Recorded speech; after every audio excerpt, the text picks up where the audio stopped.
ወደ ቤት ሰራተኛዋ መዞር አለበት ተብሎ ተወስኗል። አሁን ባለው ሁኔታ የነጻነት ወርቅነህ የቅርብ አጋዥ ተብላ የነበረችው ሰራተኛ በቁጥጥር ስር ውላ ምርመራ እንዲደረግባት እንቅስቃሴ መጀመሩ መሰማቱ ብዙዎችን ያስደነገጠ ጉዳይ ሆኗል።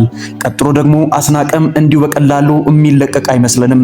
ምክንያቱም በእያንዳንዱ ሰዓት በቦታው በለቅሶ ቦታ ሳይደርስ ወይም ነጻነት ወርቅነህ ካረፈ በኋላ ደርሻለሁ ሐኪም ቤት ለመውሰድ ጥረት ሳደርግ ነበር ያለው ውሸት መሆኑ መረጋገጡ ነገሮችን እጅግ ውስብስብ እያደረገ እንደሆነ ታውቋል። ሰላም ብያለሁ። እሺ ቀጥይ። ይኸውላችሁ እኔ በደንብ ቤት ውስጥ አብሬው ኑር ያለው ይቅርታ እንግዲህ ሁላችሁም ሪከርድ የምታረጉም ትኖራላችሁና ልጆቹ ያሉት ነው አብረሽ ይኖርሽው ነዚህ ጋር ኑር ያለው የት ኢትዮጵያ ከመምጣቴ በፊት ወደ ስደት ማለት ነው። እኔ በደንብ ስለማውቀው ነው ለይህን ነገር ባጋዥነት ነው አብረሻችሁ የነበርሽ? አዎ ባጋዥነት የሚኖረው ከዚህ አንድ ብለሽ ጀምሬ ልንገርሽ ማለት ነው። ለካ የነጻነት ወርቅነህ ባለቤት ባሏ ነጻነት ወርቅነህ አሜሪካ ላይ ህመም ላይ ያለ ለሷና ለልጆቿ የሚሆን ምግብ አብስላ እሱን ግን ተነስተህ ራስህ መትበላውን ራስህ አብስለብላ ትለው ነበር። ለካ የነጻነት ወርቅነህ ባለቤት አዲስ አበባ ላይ ከእናቷ ጋር ከሚኖርበት ቤት ከፈለክ ያለን ቁሳቁስ ይዘ ከዛ ቤት መውጣት ትችላለህ ብላ ስትናገረው ነበር። ለካ 10,000 ብሩ ሽልማት ዛሬም እንደቀጠለ ነው። 59,000 አልፈን 60,000 ሰብስክራይብ ስንገባ 10,000 ብር ሸልማችኋለሁ ብዬ ቃል በገባሁላችሁ መሰረት እናንተን 10,000 ብር ልሸልማችሁ ወደ እናንተ መጥቻለሁ። 59,000 አልፈን 60,000 ሰብስክራይብ ልንገባ ወስን ሰብስክራይበር ነው የሚጎለን። 60,000 ሰብስክራይብ ስንገባ አንደኛ ለወጣ ሰው 5,000 ብር፣ ሁለተኛና ሶስተኛ ለወጡ ደግሞ 2,500 ልሸልማችሁ ለእናንተ መጥቻለሁ። ሰላም እንደምን አላችሁ? የተከበራችሁና የተወደዳችሁ የዚህ ቻናል ቤተሰቦች ዛሬም እናንተን በሚመጥኑ ሳምንቱን በስፋት ሲያነጋግሩ የነበሩ ቪዲዮችን ሰብሰብ አድርጌ ለእናንተ አምጥቼላችሁ ይህ ሳምንት የወጡ አዳዲስ መረጃዎች መካከል የነጻነት ወርቅነህ የቤት ሰራተኛ ተጠርጣሪውና በፖሊስ ቁጥጥር ስር ውላለች፣ በመጨረሻ ጊዜ ያጠጣችው ጁስ ተመረዘ ሊሆን ይችላል በሚል እንግዲህ የተለያዩ ሰዎች ሲነጋገሩበት የነበሩትን ቪዲዮች አምጥቼላችኋለሁ። ጾም እንደመሆኑ ከዛ ፊት ግን አስተማሪ በሆኑ ቪዲዮችን ጀምራለን። ወደ ቪዲዮ የሰይጣን የመጨረሻ የሚያስደስተው ኃጢያት ቢኖር ምን እንደሆነ ታውቃላችሁ? ነፍስ መግደል አይደለም፣ ዝሙት መፈጸም አይደለም፣ ማጭበርበር አይደለም። ሰይጣን የሚደሰትበት ትልቁ ኃጢያት ተስፋ መቁረጥ ነው። ምክንያቱም አንድ ሰው ነፍስ ገድሎ ንስሐ ሊገባ ይችላል። ስለዚህ ሰይጣን ምንም አይነት ደስታ የለውም በዚህ ነፍስ ቢያስገድልም እንኳን ዝሙት ቢያስፈጽምም እንኳን ምንም ቢሆን ሰይጣን ደስተኛ አይደለም። ምክንያቱም ንስሐ ገብቶ ያመልጠኛል ብሎ ያስባል። ታዲያ መቼ ነው የሚደሰተው ካላችሁ ሰውየው ተስፋ ሲቆርጥ ነው። ከዚህ በኋላ አልድንም ብሎ ሲደመድም ተስፋ ሲቆርጥ ራሱን ሊያጠፋ ይችላል። ተስፋ ሲቆርጥ ንስሐ ሳይገባ በዛው ጨለጥ ብሎ ሊቀር ይችላል። ስለዚህ በዚህ ሰዓት ሰይጣን ደስተኛ ይሆናል ማለት ነው። ሰይጣንን የሚያስደስት ኃጢያ ተስፋ መቁረጥ ብቻ ነው። ስለዚህ ነው ስለ ተስፋ መቁረጥ የለበትም አንድ ክርስቲያን። ኃጢያት ይስራ ሰርቷል፣ እሺ ጥሩ። ስጋዊ ባህሪው ደካማ እንደመሆኑ መጠን በደካማ ባህሪው ቢሰራ ነገር ግን መንፈሳዊ ባህሪውን አበርትቶ እንደገና መነሳት አለበት። ክርስቶስ በወንጌል ምን አለ? ስብአ ይወድቅ ጻድቅ ወስብአ ይትነሳ። ጻድቅ ሰው 7 ጊዜ ይወድቃል፣ 7 ጊዜ ይነሳል። ይህ ማለት በጣም ፍጹም ቁጥር ነው። 7 ማለት 1 2 7 ማለት አይደለም። ከ7 በላይ ቢያጠፋ ይመለሳል ማለት ነው። እንዲያውም አንድ በጣም በተደጋጋሚ ኃጢያት የተሸነፈ አንድ ወንድም ነበረ። ሁሌ ንስሐ ይገባል፣ አሁንም ያጠፋል፣ ንስሐ ይገባል፣ አሁንም ያጠፋል። እንዲህ ያለ ከዕለታት አንድ ቀን በጣም ከባድ በሆነ ኃጢያት ሄደ። አሁንም በተመሳሳይ ኃጢያት ነው እና መንገድ ላይ እየሄደ 11ኛ ነው 12ኛ ጊዜ ነው በዛ በተመሳሳይ ኃጢያት ንስሐ እየገባ ያለው እና ሲሄድ ሰይጣን መንገድ ላይ ጠበቀውና አንተ እግዚአብሔርን ስታታልል አታፍርም አለው። ንስሐ የሌለህ አንተ ፈር እንጂ ንስሐ እኮ የተሰጠ እንደኔ ያለ ደካማ ነው አለ ማለት ነው። በዚህ አሸንፎ ሄዶ ንስሐ ገብቷል። እስከ ድረስ ነው ማፈር ያለበት ንስሐ የሌለው ሰይጣን ነው እንጂ ንስሐ የተሰጠው ክርስቲያን አይደለም። እንዲያውም አንድ አባት እንዲህ ብለዋል፣ ክርስቲያኖችን እግዚአብሔር በኋላ የሚፈርድባቸው ኃጢያት ስለሰሩ አይደለም ንስሐ ስላልገቡ ነው እንጂ ይላል። የሚፈርድባቸው ኃጢያት ስለሰሩ አይደለም ማለት ታዲያሳ ንስሐ ስላልገቡ ነው። ተመልከቱ። ስለዚህ አሁን በማር ይስሐቅ አንድ ነገር ተቀምጧል። ንስሐሰ ሐመር ይእቲ ወፈሪሃ እግዚአብሔርኒ መጋቢሃ ለሐመር ወፍቅረ እግዚአብሔርኒ መርሶዛሂን አምላካዊ። ንስሐ ማለት በዚህ ባህሩ ዓለም ውስጥ ያለች መርከብ ናት። እግዚአብሔርን መፍራት ቀዛፊ ነው። ያችን መርከብ የሚቀዝፍ ቀዛፊ፣ ፍቅረ እግዚአብሔር ደግሞ የምንደርስበት ወደብ ነው የሚለው። ስለዚህ አንድ ሰው ፍርሃተ እግዚአብሔር ሲኖረው ነው ንስሐ የሚገባው። ከዛ ውጭ ኃጢአቱ ኃጢአት አይመስለው። ስለዚህ ተደጋጋሚ ይሁን ምንም ይሁን ንስሐን ሁሌ መታጠቅ መቻል አለበት። እግዚአብሔርን መፍራት ደግሞ ቀዛፊ ሆኖ ወደ ፍቅሩ ያደርሳል ማለት ነው። ወደ ፍቅሩ ከደረሰ በኋላ አይመለስም። ፍቅሩ ይዞት ይቀጥላል ማለት ነው። እስከ ሞት የሚደርሰው በፍቅሩ ነው። ደግሞ የቤት ሰራተኛዋ በፖሊስ ቁጥጥር ስር እንደዋለችና ለነጻነት ሞት ተጠያቂ ጓደኛው የቤት ሰራተኛውና ባለቤቱ ናቸው ተናገሩ ነበረ። ምን ይመስላል የሚለውን እናንተም ስሙና ትክክለኛ የሚሰማችሁን ሀሳብ አስተያየት ኮሜንት ላይ አስቀምጡልኝ። እየወጡ የነበሩ መረጃዎች እጅግ የሚያሳዝኑት ደግሞ በዚህ ልክ ነው። ነጻነት ወርቅነህ ታዲያ እህቱ እንደምትናገረው ከሆነ በድንገተኛ ሁኔታ እንደሞተና ጭራሽ እንደው መርዝ ጨምረውበት እንደገደሉት የሚያሳይ ነገሮች ሲወሩ እንደነበር ትናገራለች። ይሄ ደግሞ ወንድሟ የሞተበትን መንገድ እስከዛሬ አለማወቋና በቤተሰቡ መካከል እርስ በርስ የተፈጠሩ ግጭቶች እጅግ የሚያሳዝኑና ልብ ሰባሪ ሆነው ይቀጥላሉ። ታዲያ እናቱ ወይም ባለቤቱም በዚያ መካከል የነበራቸው ወዳጅነትና እንቅስቃሴ ነጻነት ወርቅነህ ለአንዴና ለመጨረሻ ጊዜ እንዲያሸልብ ያደረጉት ሴራ እንደሆነ ትናገራለች። በተደጋጋሚ እንደዚህ የሚል ድምጽ ሰማን ከእህቱ ላይ። አንዳንድ ጊዜ ከነጻነት ወርቅነህ ጋር ሲጋጩ እኛ ለማስታረቅ ስንሞክርና እንደውም አንቺን ፈቶ ህይወቱን መቀጠል የለበትም ወይ ምንድነው ያላንቺ ህይወት የለም ብለሽ ወሰነሻል ሲሉ ይደመጣሉ። ታዲያ እርስ በርስ ያልተስማሙ ወዳጆችና ወገኖች በስተመጨረሻ ለነጻነት ወርቅነህ ለአንዴና ለመጨረሻ እንዲያሸልብ ምክንያት ሆነዋል ሲሉ መረጃዎች ወጥተዋል። ታዲያ ነጻነት ወርቅነህ ታሞ ካልሞተ በመርዝ የገደሉት ሰዎች አሉ እንጂ ወንድሜ በዚህ ልክ ዋጋ መክፈል የለበትም ስትል እህቱ መደመጧ እጅግ ልብ ሰባሪ ነው። ታዲያ ነጻነት ወርቅነህ እንዴት ሞተ? አንዳንዶቹ እስከዛሬ ድረስ ህመሙን የገዛ ወንድሞቹም ሆነ እህቶቹም ቤተሰቦቹም ማጣራት ያልቻሉት ጉዳይ ሆኗል። እንዴት ሞተ የሚለው ነገር መልስ እንዳልተገኘበት ይናገራሉ። ታዲያ ከስራው በኋላ ጁስ ጠጥቷል ብሎ የተነገረን መረጃ አለ። አለፍ ብሎ ደግሞ የሚኖረው ከሚስቱ እናት ጋር እንደሆነ ይነገራል። በሰዓቱ ቀድሜ ደርሻለሁ ብሎ የነገረው አስኔም ሲናገር የነበረበት መረጃ እጅግ ከእውነት የራቀ ነው። ሰይፉ ፋንታውን ደግሞ ሲናገር የነበረበትን መንገድ ትክክል አይደለም። በስተመጨረሻ ደግሞ ወንድማችንን ለሞት ያፈጠነው አስናቀ ነው ስትል እህቱ መናገሯ እጅግ ብዙዎችን ያስደነገጠ ሆኗል። ሰይፉ በተደጋጋሚ ለምንድነው የነጻነትን ቤተሰብ እንደ እንግዳ አድርጎ ያቀረበው? ሁለቱን አብሮ ካቀረበ በኋላ አስኔን ለምን ለብቻው ጠርቶ እንደገና ፕሮግራም አዘጋጀ? ነገሮች የድብቅ ሴራ ውጤቶች እንደሆኑ የሚያሳዩ ፍንጮች አሉ ሲሉ እያንዳንዱ ሰዎች መረዳት አለበት ስትል እህቱ አዲስ ነገር ይዛ መጣችም። ስለዚህ ነገሩ አሁን ባለው ሂደት እንደዚህ ይመስላል ግልጽ ተደርጎ ሲታይ። እስከዛሬ ድረስ የነጻነት ወርቅነህ የልፈቱ ሁኔታ ቤተሰቡን አላሳመነም። ሲቀጥል ደግሞ በሴራ እንደሞተ እህቱ ትናገራለች። ሲቀጥል ደግሞ አሁን ባለው የህይወት መንገድና ሁኔታ ከሚስቱ እናት ጋር ሲኖር የነበረው ነጻነት ወርቅነህ የቤት ኪራይ እንኳን ሳይኖረው እድር ሳይኖረው እንዲኖር ያደረጉት ሆን ብለው ከእናቱ ጋር ተመካክሮ ሴራ ሸርበውበት ነው ስትል እህቱ መናገሯን እንዴት ትመለከታላችሁ? እጅግ የሚያሳዝን ልብ ሰባሪ ነው። ነጻነት ወርቅነህ ይህንን ሁሉ ኮተትና ፈተና ተሸክሞ ሲስቅና ሲጫወት ነበር የሚሉ ሰዎች እጅጉን ተበራክተዋል፣ ልባቸውም ተሰብሯል። አሁን የሚያሳዝነው ነገር ደግሞ እንደዚህ ነው። ነገሩ ወደ ሰራተኛዋና ቤት ውስጥ የነጻነት አጋዥ ተብላ ወደ ቆየችው መዞሩ ብዙዎችን ያስደነገጠ ጉዳይ ሆኗል። የጠጣውን ወይም ነጻነት ወርቅነህ በሳቱ ጠጣ ተብሎ የተነገረውን ጁስ ያዘጋጀችው ሰራተኛ በስተመጨረሻ ጥያቄ ውስጥ ገብታለች። የነጻነት ወርቅነህ እህት በነገረችው መሰረት ለካ ጉዳዩ በእነሱ መካከልም ውዝግብ ያስነሳ በመሆኑ መርዝ ጨምሮ የሰጠ ሰው አለ የሚል ክርክር ውስጥ ገብተን ነበርላ የሆነ ነገር ጁሱ ላይ ቀላቅሎ ወይም መርዝ ጨምሮ የሰጠ ሰው አለ የሚል ጥርጣሬ በእኛ መካከልም ተፈጥሮ ነበር የሚል የተደበቀ ሚስጥር ያወጣችው ሰራተኛዋ ጁሱን እንዴት አዘጋጀች?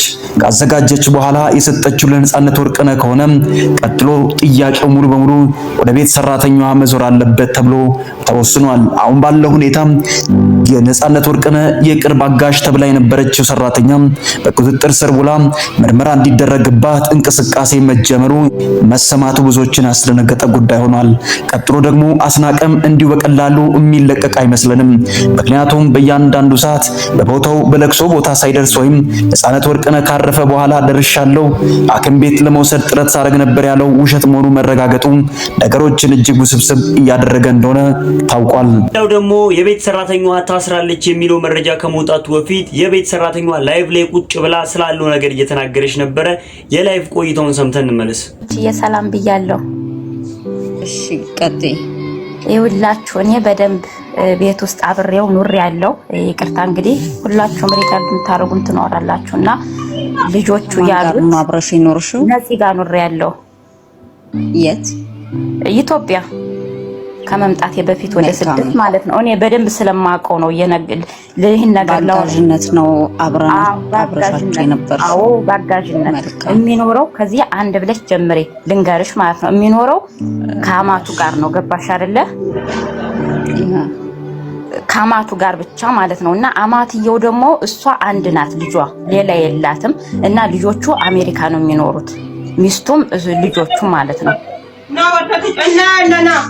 እየተረዳችሁ ነው፣ እየሰማችሁ ነው ብዬ አስባለሁ። ውዴ አንቺ ስታወሪ እኛ አንልም፣ ዝም ብለሽ ታወሪ ትጨርሽና መጨረሻ ላይ ነው እናቀርበው። ቤቱን ታብታብ ያደርጋል። ሞዴሬተሮች ካላችሁ ሰው አስገባ፣ አንድ ቦታ ስላለ በአጋዥነት እሱ ጋር ነበርኩኝ ማለት ነው። ከዛ አማትየዋ እውነት ለመናገር እዚህ ላይ መናገር ባይጠበቅብኝም በጣም ክፉ ሰው ናት። በጣም ኢቭን እኔ እንጃ ሰው እንኳን ሲመጣ ማትወድ ሰው ናት። እግዚአብሔር ይመስገን እኔ በደንብ ነው የማውቀው። የግል ነፂ ማለት ነው እግዚአብሔርን የግል አስተምሮኛል። የግል ኖዌራ ትምህርት ቤት የምታውቁት ካላችሁ አዲስ አበባ ኖዌራ ትምህርት ቤት እየከፈለ ነበር ሲያስተምረኝ የነበረው። እንደገና ደግሞ አሉት ከወላይታ አካባቢ በጣም ብዙ የደሃ ልጆች አምጦ የሚያሳድጋቸው አሉ ማለት ነው። እና ኢቭን አማትየው አትወደውም እና ሚስቱ ደግሞ የሷን ድምጽ የሷን አፍ ትሰማለች። ታውቂያለሽ? ኢቭን ደስተኛ አይደለም ልጅ እህቶቹ ያሉት እኔ በደንብ ስለማቅ ነው ገብቼ ማለት ነው። እህቶቹ ያሉት ትክክል ነው፣ ምንም ጥፋት የለባቸውም። ለምን እኔ በደንብ ስለማቅ ማለት ነው። ስለነፂ የመጨረሻ የዋህ ነው፣ ምስኪን ነው ባለው ነገር ኢቭን እንደተባለው እንኳን እዚህ እየሰራ ነው ወደዛ የሚልክ ብር ማለት ነው ለእህቶቹ። እና እሷ አትወደውም። በቃ በምን ቀን አገኘችብኝ። ኢቭን አርቲስቶች እንኳን ለምሳሌ እነማን ልበልሽ ይሄ ኮሜዲያን የሚሰሩት ወይ ምን እንመንሽ እዛ ቤት እንደኖርሽ እኔ በደንብ ስለማቅ ነው። ውዴ ቀጥይ፣ ጥያቄውን መጨረሻ ላይ አቀርብላታለሁ። ቀጥይ ውዴ። እና ምልክቱ እንደውም ልንገርሽ አዲሱ ገበያ ተከራይቶ ነበር የሚኖረው። አዲሱ ገበያ ማለት ነው ተከራይቶ ነበር የሚኖረው። ኢቭን ይሄኛው ልጁ እንኳን መካከለኛ ላይ ለምሳሌ የስንት ዓመት ልጅ ልበል ከዛ ነው ወደ አሜሪካ ሄደው እንጂ እኔ ነበር ሲይዘው የነበረው ማለት ነው። ከዛ ተጀመረለት ወደ አሜሪካ ሄደ። ከስንት ዓመት እስከ ስንት ዓመት እነሱ ጋር ቆየሽ? ከስንት ዓመት አረበለት እስከ ስንት ዓመት? አይደለም እንዳይጋጭባት ጋይስ፣ እንዳይጋጭብሽ ጎንደሬዋዬ ስምሽን ብትነግሪን የተሻለ ነው። እንዳይጋጭብሽ ግን መጀመሪያ አሁን አይደለም አሜሪካ ከመሄዱ በፊት እያልሽን ነው። ከዛ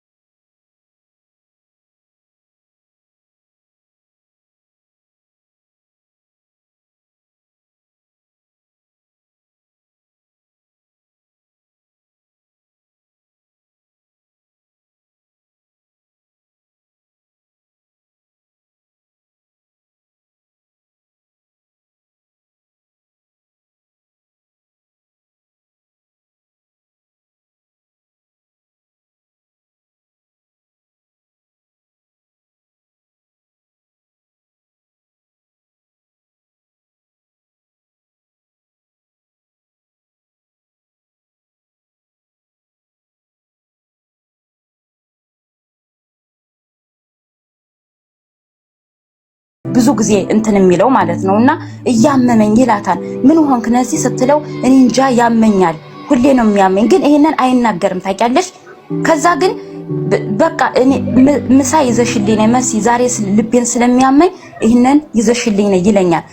እንደገና ደግሞ እነዚህ አርቲስቶች በደንብ ይመጣሉኛ ቤትና እነሱም እኛ ጋር ስለሚመጡ እኔ ጋር ስለሚበሉ በትልቁ ሳህን ይዘሽ ነይ ይለኛል ማለት ነው። በዛ ምግብ ስሰራ አማትየዋ ክርስቶስ ምስክሬ ነው፣ ይሄ ለማህተቤ ነው፣ የጾም ነው። አሁን እኔ ለእናንተ ብዬ አይደለም።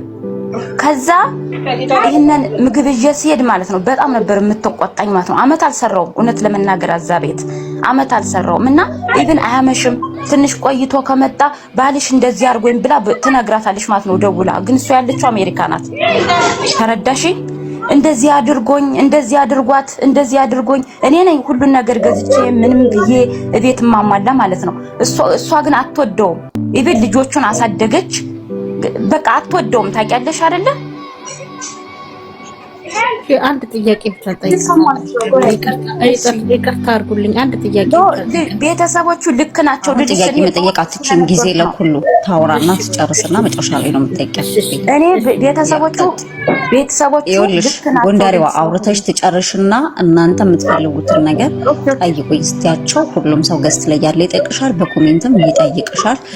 ቪዲዮ ማብራት ካለብሽ ማስረጃ መስጠት ካለብሽ ለኛ እንፈልጋለን። ማመን ያለ ማመንስ የራስሽ ጉዳይ ነው። ሀነ ምልክቱ አልኩሽ እኮ መኪና አገዛ ነበር የዛን ጊዜ። ማመን ያለ ማመን የራስሽ ጉዳይ። አይዘታች ነው ኮሜንት ላይ እሱ አዲሱ ገበያ ኮሜንት አትመልሺ። አዎ ኮሜንት አትመልሺ። ከኛ ጋር ብቻ ኮንታክት አድራለች። እኔ ለሰው ቦታ ለቅ ስለሆነ ነው አዲስ ሰው እንዲገባ አውሪና ጨርሻለሽ እኮ ኮሜንቱን ታዩ። አዲሱ ገበያ ነበር እኛ ጋር አይደለም የሚኖረው ማለት ነው። እሺ አዲሱ ገበያ ኦኬ። አዎ እንግዲህ የዛሬ ስንት አመት ልበልሽ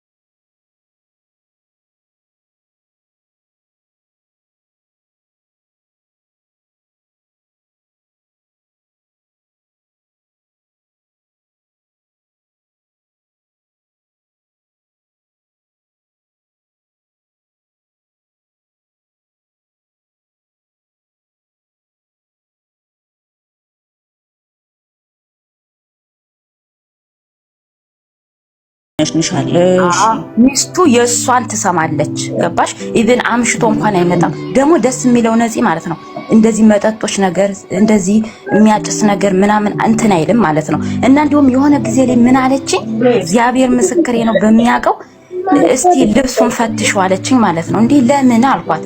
ለእሷ ከነ ምልክቱ እሷ የምትሰራው ከፈረንጅ ጋር ነበረ። ከነ ምልክቱ ነው ጋይስ ትኩረት አድርጉ። እሷ የምትሰራው ከፈረንጆች ጋር ፈረንጆች ምን እንደሆነ አላቅም። ከፈረንጆች ጋር ነበር እየሄደች የምትሰራው እና ጧት ወጣ ማታ ነው የምትገባው። ማታ ስልሽ ለምሳሌ 9 ሰዓት ምናምን እንደዛ አካባቢ ማለት ነው። እና ኢቭን ሁሉን ነገር ማስተካከል እኔ ነኝ። ባለቤት ኢትዮጵያ እያለች ነው የምትይው? ባለቤቱ ኢትዮጵያ እያለች? አዎ ባለቤቱ አሜሪካ ናት። አማቱ ጋር ነው የሚኖረው እሱ እያልኩሽ እንኳን ነው። አማቱ ናቸው እንጂ። ግን አንድ ጥያቄ እኔ ያለኝ አድራጊ ለሷ አብረሹ ነፂም በነበርሽ ሰዓት ታዋቂ ነው፣ ቤቱ እያገለገልሽ ነው። ምንም ማለት አይደለም፣ ሁላችንም አገልጋይ ነን አሁን ባለንበት ሂደትና ፎቶ ለመነሳት አንዳንድ ማስረጃዎች ለማሳየት ይሄ ምንም ነገር የለኝም ታዋቂ ስለሆነ ይሄ እንዴት እንደሆነ ድንገርሽ። እኔ ከጎንደር ወደዛ ጠፍቼ ስመጣ አፍቻ ነው የመጣሁትና በኖርማን በቃ ወይ እንደዚህ እውነት ለመናገር ወይ እንደዚህ ቸግሮኝ ምናምን አይደለም አልነበረም የገባሁት እውነት ለመናገር ማለት ነው። ወይም ደግሞ እንደዚህ በደላላ ምናምን ነገር አይደለም። እና ጊዮርጊስ ላይ ቤተክርስቲያን መጥቶ ከዛ እዛ ቁም ያለው ተክዤ ማለት ነው። ጠፍቼ ነው የመጣሁት ከክፍለ ሀገር። ከዛ የዛኔ ከንተና ጋር ነበር ይሄ ኮሜዲያን የሚሰራው ቀጭኑ እሱ ጋር አይላቀቁም። እና ደግሞ ነው ቀጭን ብዙ ናቸው። እኔም ቀጭን ነኝ ኖ አብሮ የሆነ እንትን ላይ ፊልም ሰርተዋል። እንደውም ከሱ ጋር ሆነው መጣው። ከዛ በዛ አጋጣሚ ነው እንግዲህ እሱ ጋር የነበርኩት ማለት ነው። ግን አክስቴ እንዳጋጣሚ አዲስ አበባ አለች። ግን እኔ ወደዛ ልሄድኩት ከዛ ክፍለ ሀገር ነው እንደመጣሽ ኖ አመት አልቆየውም። ለካ የነጻነት ወርቅነህ ባለቤት ባሏ ነጻነት ወርቅነህ አሜሪካ ላይ ህመም ላይ ያለ ለሷና ለልጆቿ የሚሆን ምግብ አብስላ እሱን ግን ተነስተህ ራስህ መትበላውን ራስህ አብስለህ ብላ ትለው ነበር። ለካ የነጻነት ወርቅነህ ባለቤት አዲስ አበባ ላይ ከእናቷ ጋር ከሚኖርበት ቤት ከፈለክ ያለን ቁሳቁስ ይዘህ ከዛ ቤት መውጣት ትችላለህ ብላ ስትናገረው ነበር። ለካ የነጻነት ወርቅነህ ባለቤት ነጻነት ወርቅነህ በህመም ምክንያት ወደ ህንድ ሲጓዝ እሷ ቤት ነበረች ከነሱ ጋር። ነገር ግን መሄድ ስላልፈለገች የሄዱት የሱ ወንድምና እህቱ ነበሩ። ከዚህ ጋር በተገናኘ የነጻነት ወርቅነህ ቤተሰብ ወጥተው የተናገሩትን ነገር እየሰማችሁ የነጻነት ወርቅነህ ነፍስ ይረፍበት ዝም ብትሉ ነው የሚሻለው ምናምን እያላችሁ የምትናገሩ ሰዎች እመኑኝ፣ በነጻነት ሞት ከነሱ በላይ እናንተ አልተጎዳችሁ። ሲቀጥል የነጻነት ወርቅነህ ነፍስ የምታርፈው እሱ በህይወት እያለ ሲደርስበት የነበረው መከራና እንግልት አሁን ከሞተ በኋላ እውነቱ ሲወጣ እንጂ ሲደፋፈን አይደለም። የነጻነት ወርቅነህ ሚስት ነጻነት ላይ አደረገች የተባሉት ነገሮች በሙሉ ደግሞ የመጡት ከራሱ ከነጻነት ነው። በህይወት እያለ ለወንድም ለእህቶቹ ከተናገረው ላይ ወስደው ነው የተናገሩት። ስለዚህ የነጻነት ነፍስ የምታርፈው ሰላሟን የምታገኘው ልጁ በህይወት እያለ የተሰቃየው እውነት ከሞተ በኋላ ሳይደፋፈን ሲቀር ነው፣ እንደዚህ ይፋ ሲወጣ ነው። ስለዚህ ባካችሁ አትፍረዱ። አይደለም እህት ወንድሞቹ ይቀርናኮ እኛ ባዳዎቹ በሚዲያ የምናውቀው አዝነንለታል አይደለ? አስቡት ደግሞ እንደ ቤተሰብ እነሱ ምን ያህል እንደሚያዝኑ። ምንም ብናዝንለት ምንም በሱ ሞት እኛ ቢሰማን እመኑኝ ከነሱ በላይ ከእህት ከወንድሞቹ በላይ ሊሰማን አይችልም። ስለዚህ የነጻነት ወርቅነህን ቤተሰብ እየወጣችሁ የምታሸማቅቁ አካላት ይሄ ነገር በኔ ወንድም ላይ ቢደርስ ምንድነው የሚሰማኝ ብላችሁ ሁላችሁም ራሳችሁን ልትጠይቁ ይገባል። የወንድማችንን የነጻነት ወርቅነህን ነፍስ ፈጣሪ ይማር። ለቤተሰቦቹ መጽናናትን እመኛለሁ።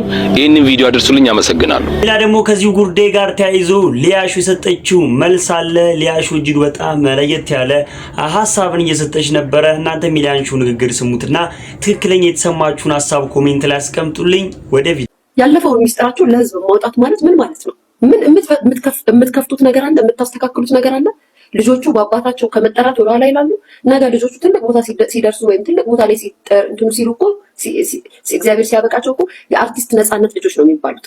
ምን አይነት አሻራ ነው የምታስቀምጡት? ቤተሰቦች ሁልጊዜ የሆነ ነገር ሀፕን ሲያደርግ ለምንድን ነው ግን ታዘባችሁ ታውቃላችሁ? የሆነ ሰው ከቤተሰብ አካላችሁ ሲለይ በሆነ ሰዓት ላይ የሆነ ጎኑ ይመጣና የሆነ ነገር ይናገራል። ለሞተው ሰው አትጨነቁም። ከገንዘብም ከብርም ከምንም በላይ እኮ የምትወዱት ወንድማችሁን አታችኋል። አልፏል እኮ እሱ ራሱ እኮ አልፏል። እሱ ራሱ እኮ ሂዷል። ከዛም ለሚዲያ ለሌሎች ለእንደኛ አይነት ዩቲዩበሮች ለእንደኛ አይነት ሚዲያ ላይ በወሬ ገንዘብ ሜክ ለምናረግ ሰዎች የእናንተን የቤት ገበና አምጥታችሁ ሰጣችሁ። ይኸው እኔም እየሰራሁበት ነው፣ ግን ፈልጌው አይደለም ስለመጣ እየተወራበት ስለሆነ አወራለሁ። ምንድን ነው የምትጠቀሙት? እንዴት ልጆቹ አታያችሁ? እንዴት ለልጆቹ አላሰባችሁ? እንዴት እውነት ነፃነት በህይወት ቢኖር ይሄን ፈልግ ነበር? ይሄንን ነገር እንዲደረግለት ይፈልግ ነበር? ኔቨር አይፈልግም፣ አያደርገውም። ስህተት ነው። ባይዘወይ ቅሬታ ሊኖርባችሁ ይችላል፣ የሆነ ነገር ሊኖርባችሁ ይችላል። ሚስትን ያካለልና ከሚስት ጋር ያለውን ነገር ለሚዲያ ወጣችሁ ባትናገሩ እንደኔ አስተያየቴ ነው፣ የግል አስተያየቴ ነው። ስሜታችሁ ተጎድቶ ሊሆን ይችላል፣ አዝናችሁ ሊሆን ይችላል፣ ተቀይማችሁ ሊሆን ይችላል። ግን ለህዝብ አውጥቶ መስጣት የሚጠቅመው ነገር ምንድን ነው? 3 ልጅ ያፈራች እናት ናት። በትዳር ዓለም ውስጥ አለመግባባት ሁሌም አለ፣ አለመስማማት ሁሌም አለ። ሁሉም ሰው ከባለቤቱ ጋር ተስማምቶ አይደለም። ኢትዮጵያ የሚኖር ሰው ወደ አሜሪካ መጥቶ አሜሪካ ከሚኖር ሰው ጋር ተጣጥሞ ሊኖር አይችልም። ምክንያቱም በእንግድነት እንኳን ልንገራችሁ፣ ብዙ ዲያስፖራ ወዳጆች አሉኝና ሲነግሩት በእንግድነት እንኳን ቤታቸው ለሳምንት ወይ ለ3 ቀን ለ4 ቀን ሲመጡ ነፍሳቸው ነው የሚጨነቀው እዛ የቆዩት። ዋሻው ጋይስ ዋሻው እስኪ ንገሩኝ። አንድ ለ3 ቀን እንኳን ቤታችሁ እንግዳ ሲመጣ ምን ያህል ነው የምትጨነቁት? ምክንያቱም እናንተም ትሉታላችሁ ከኢትዮጵያ የሚመጣ ሰው ይሉንታ አያውቅም፣ ምንም አያውቅም። በቃ ቁጭ ብሎ መብላት መጠጣት ነው የሚያስበው። እዚህ ያለውን ነገር ነው እዛም ሄዶ ሊያንጸባርቅ የሚፈልገው። እናንተስ በታይም ነው የምትንቀሳቀሱት። ስራ ትሰራላችሁ፣ ከዛም ቤት ትመጣላችሁ፣ ልጆች ካሎቻችሁ ለልጆቻችሁ ምግብ ትሰራላችሁ፣ ቤት ታጸዳላችሁ፣ ከዛም እንግዳችሁን ታስተናግዳላችሁ። ጊዜ አይኖርም። ያው 3 ልጅ ይዛ የምታሳድግ እናት ማለት ነው። በብዙ አይነት ነገር ልትመሰክሩትና ልትናገሩ ትችላላችሁ። የእናትነቷን እሷ የምታሳልፈውን ነገር ምን እንደሆነ ላታውቁ ትችላላችሁ። በዚህ ደረጃ መዘላለፉ መነጋገሩ አያስፈልግም። የቤታችሁ ሚስጥር የቤት ነው፣ የትዳር ሚስጥር የትዳር ነው። ካወራን እኮ እኔ የሆነ ልንገራችሁ፣ የሆነ ነገር አሁን ስለ ኬኳ አባት የሆነ ነገር ላውራ አስብና ማለት ነው ምን እንደሚመጣብኝ ታውቃላችሁ? ኬኳ ናት ፊቴ የምትመጣው። ኬኳ ድቅም ትልብኛለች። ምክንያቱም ኬኳ ይሄ ታሪክ ይቀመጣል፣ ገብቷችኋ ላይ ታሪክ ይቀመጣል። ስለዚህ ለልጄ ስለ አባቷ ምንም አይነት ነገር መንገር አልፈልግም። በቃ መንገር አልፈልግም። ነበርን አባትሽ ነበረ፣ ተለያየ፣ በቃ ተፋታን፣ አልተስማማንም፣ ተፋታን። ይሄንን ነው ልላት የምችለው እንጂ እንደዚህ አድርጌው እንደዚህ አድርጎኝ እንደዚህ ብንልማ በየቤታችን ብዙ ሚስጥር አለ፣ ብዙ ታሪክ አለ፣ ብዙ የምንናገረው ነገር አለ። ገብቷችኋል? ብዙ የምንናገራቸው ነገሮች አሉ።